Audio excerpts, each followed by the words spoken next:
Several countries, including Qatar, Egypt, and Lebanon, have condemned in the strongest terms the attack perpetrated by Israeli troops on the Rafah refugee camp that left at least 45 killed.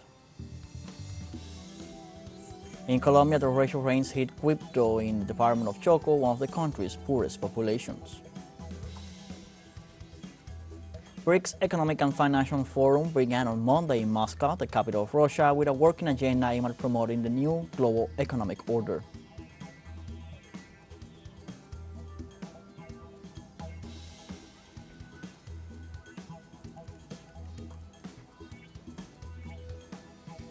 Hello, welcome to From the South. I'm Luis Alberto Matos from the teleSUR studios in Havana, Cuba. We begin with the news.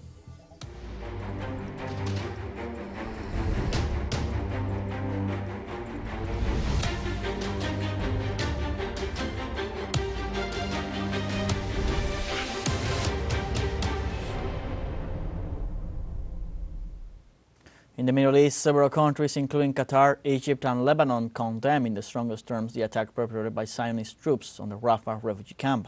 Egypt's foreign ministry also denounced that the attack left hundreds dead and wounded. The various foreign offices claim that Israel has gone beyond all possible limits by attacking unarmed and defenseless Palestinians and flagrantly violating international law.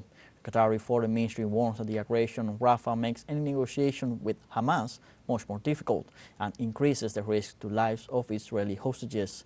Egypt has urgently requested a meeting of the UN Security Council.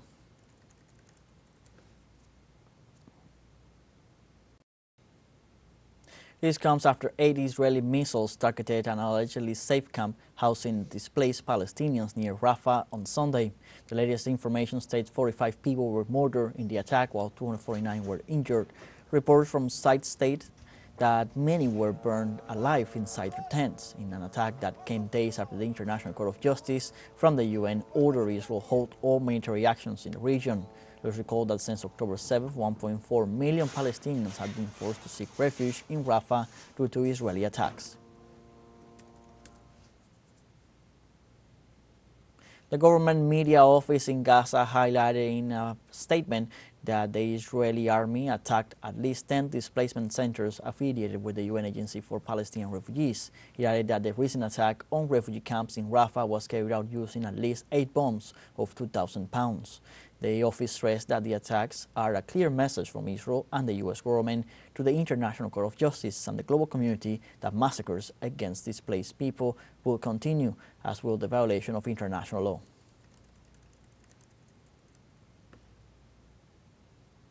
Meanwhile, Palestinian resistance movement Hamas repelled an Israeli aggression inside the Jabalia camp in the northern Gaza Strip. Hamas confirmed that the operation was carried out when a group of Israeli uniformed soldiers headed towards the Jabalia camp to carry out illegal incursions. The action was carried out by the Al-Qassam brigades, with explosive, killing and wounding several Israeli soldiers, but also taking several of them as prisoners. Hamas warned that every day of continued aggression against the Palestinian people in Gaza will have a significantly high cost for Israel.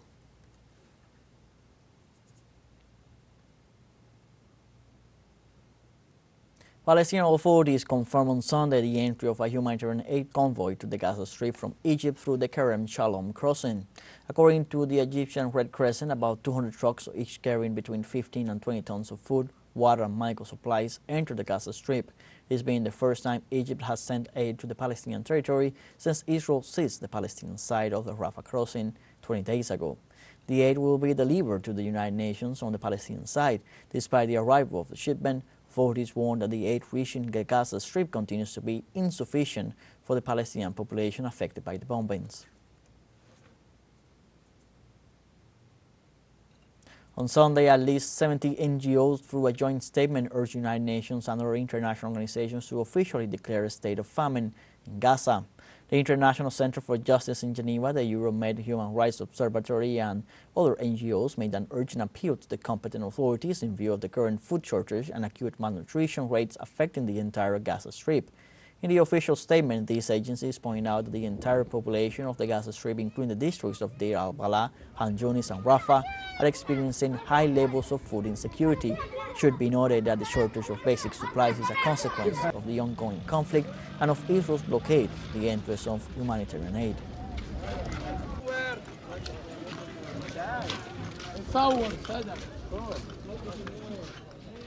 And in Belgium, European Commission Vice President Joseph Borrell demanded a ceasefire in the Gaza Strip and called attention on the situation in the occupied West Bank. Borrell said that what is happening in Gaza is beyond words, and he regretted that key border crossings for the entry of humanitarian aid continue to be closed. Borrell urged people not to forget about what's happening in the West Bank, where there is a spiral of violence with an escalation of indiscriminate attacks by settlers against the Palestinian population. Joseph Borrell underscored the recent ruling of the International Court of Justice ordering Israel to halt its military actions in Rafah and to facilitate the humanitarian aid access.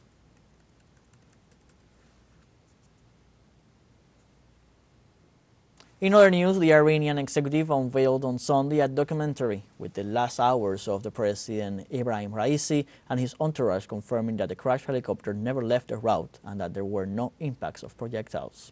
In this regard, the broadcast highlighted that when the helicopter took off, the weather conditions were optimal. On the other hand, the investigations by the Commission of Experts assured there was permanent contact until a little more than a minute before the crash. The report detailed that when the two helicopters that accompanied the one in which the Iranian president was traveling lost communication with the presidential aircraft, landed immediately, and their initial data helped to better position the place of the tragedy.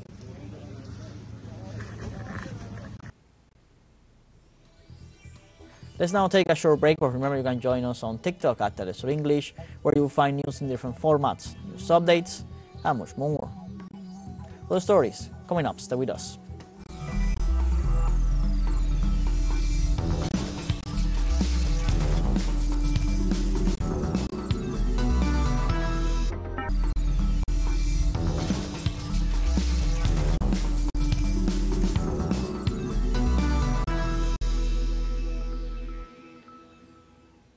Welcome back.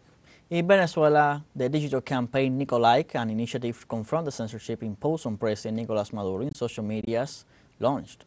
Through digital platforms, the Venezuelan people respond to the international media blockade, aimed at making the massive mobilizations in support of the national government and its policies invisible. Through President Nicolás Maduro's social medias, users will be able to interact with the president and produce digital content with the hashtag Nicolike. This digital mobilization will be a space to align the communication agendas of the country's social and political movements in order to guarantee the re-election of Nicolás Maduro this coming July 28th.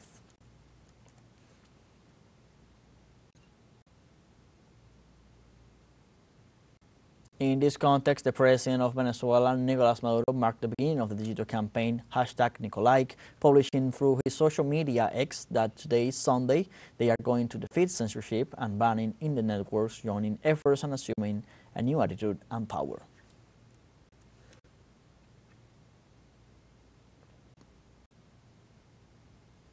For her part, the first combatant, Celia Flores de Maduro, published on her WhatsApp channel a video in support of the digital campaign hashtag Nicolike in order to break the censorship imposed on the accounts of Nicolás Maduro and the Venezuelan people.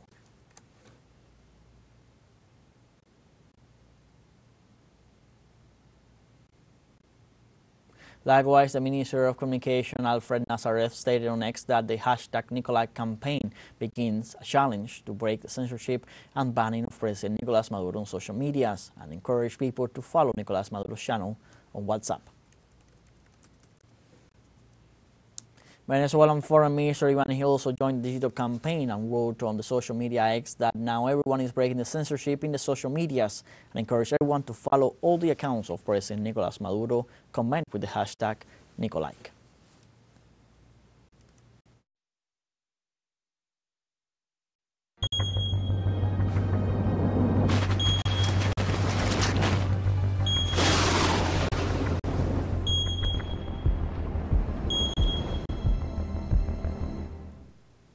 In Colombia, rains unleashed a humanitarian emergency in Quibdó, in the department of Chocó, one of the country's poorest populations. More than 1,300 families are suffering the fury of the climatic phenomenon known as La Niña in the municipality of Nuki, city of Quibdó. According to the disaster risk coordinator Sergio Prada, in addition to the torrential rains, the area is being hard hit by flash floods and landslides. The most critical area is the community of Termales due to the coastal erosion. In the midst of this emergency, the National Institute of Meteorology and Environment Studies of Colombia assured that there are at least 86 more municipalities under landslide alert.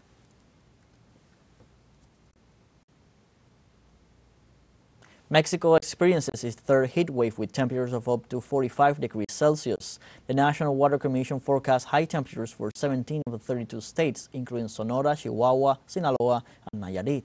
The entity explained that the cause of the high temperatures could be due to an anticyclonic wave that crossed the country. They warned that the temperature level will be maintained until next October 5th.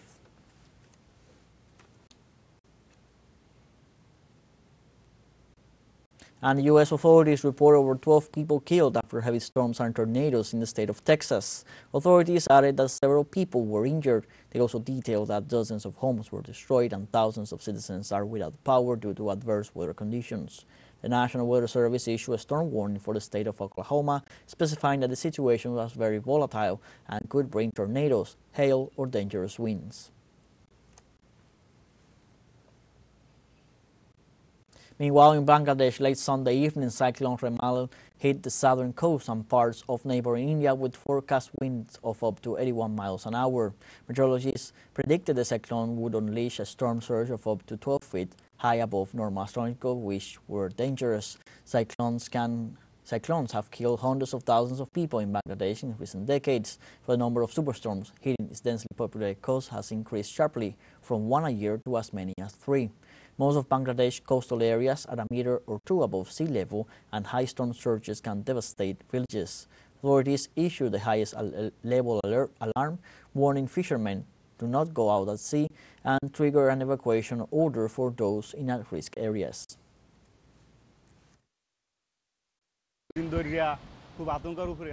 We have been terrified for 2 days. Those who live near the sea, some have gone to shelters for their safety, and others are still deciding what to do in this situation. In the evening, many will go to the shelters.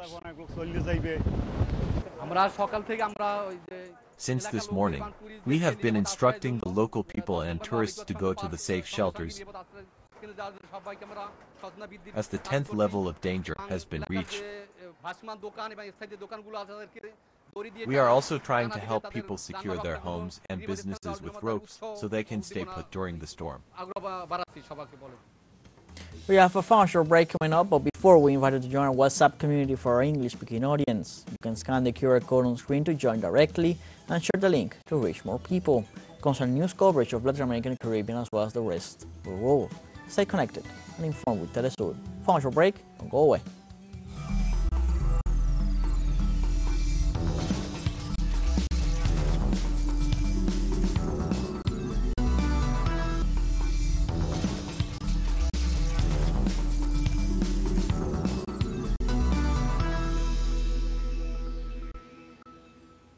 Welcome back. BRICS Economic and Financial Forum began on Monday in Moscow, the capital of Russia, with a working agenda aimed at promoting the new global economic order. In this sense, organizers assured that more than 700 experts are attending the event, while thousands are able to access virtually. Precisely one of the objectives to be developed among ministers, government officials, diplomatic missions, businessmen, and academics will be independent financial instruments to deal with the current financial system in the materialization of new payment and settlement activities to promote fluidity between the nations of the BRICS bloc.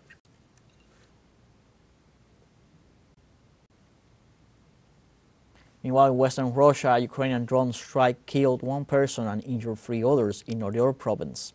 Local Governor Andrei Klitschkov reported that the attack occurred early morning when an unmanned aerial vehicle struck a gas station in the town of Livny. A second drone struck the area as emergency services were carrying out rescue operations, killing the driver of a firefighting vehicle and injuring 3 members of the rescue team.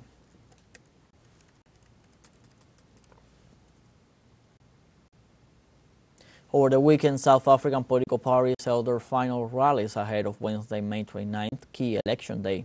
Tens of thousands gathered in Africa's biggest stadium to take part in the African National Congress final rally. The ANC has been in power for 30 years in South Africa, but has been weakened in the run-up to general elections. The ruling party is projected to win about 40% of the vote, down from 57% in 2019, and be forced into a coalition government.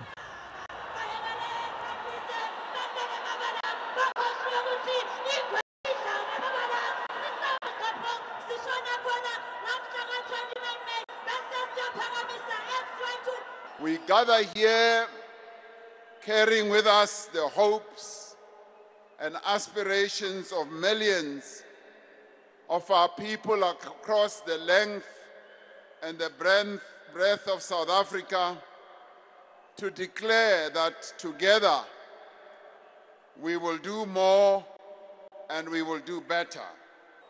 On Wednesday, the 29th, our people will decide whether our country continues moving forward with the ANC towards a better, brighter future, or backwards to a terrible past.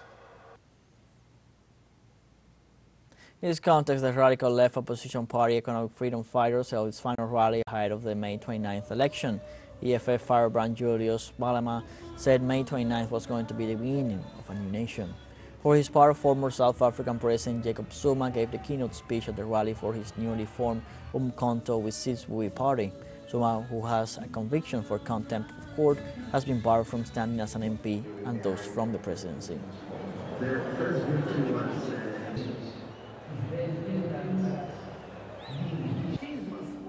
And as the electoral campaign drew to a close, President Cyril Ramaphosa addressed the nation in preparation for Wednesday's general elections. This will be the 7th time that South Africans of all races, from all walks of life, from all corners of our country, will go to vote for our national government and our 9 provincial governments. We will once again assert the fundamental principle articulated in the Freedom Charter that no government can justly claim authority unless it is based on the will of our people. In the days to come, we will be doing much more than exercising our constitutional right to vote. We will be determining the direction that our country takes. We will be taking responsibility for our future, the future of our families, our communities, and indeed our nation.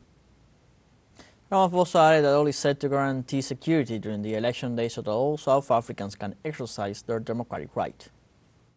As in previous elections, our law enforcement agencies and security services have made extensive preparations to ensure that these elections are peaceful and that all South Africans can freely exercise their right to vote. They have been deployed throughout the country to ensure that there are no disturbances or disruptions to the election process. We thank them for their professionalism, their dedication, and their vigilance.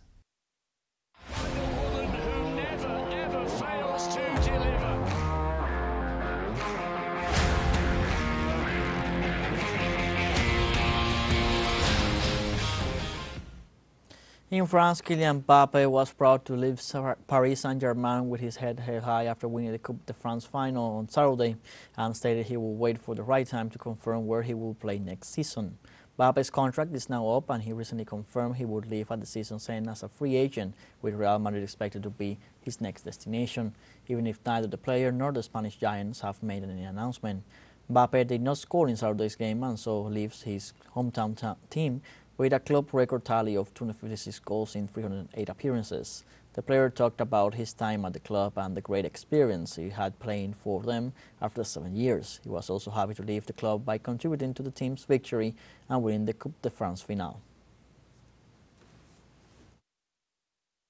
Nostalgia, emotion, as I said. We have time to think.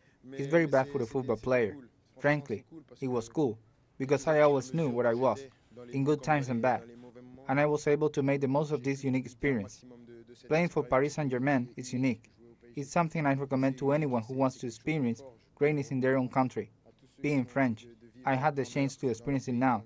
Of course, what I have here, everything that I had, I won't experience it again anywhere else, but I'm going to experience something else, and I'm sure the other things will be magical too.